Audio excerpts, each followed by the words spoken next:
Unscrew the top cover of the Toughbook.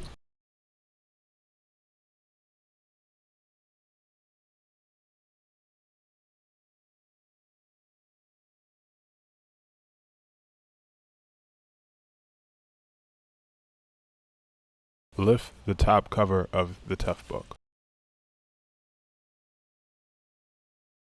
Reset the latch on the top cover.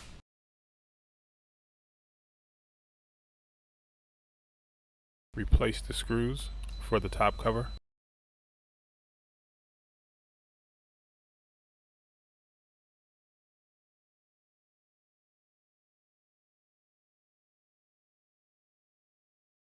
That is how you replace the latch for your CF-29.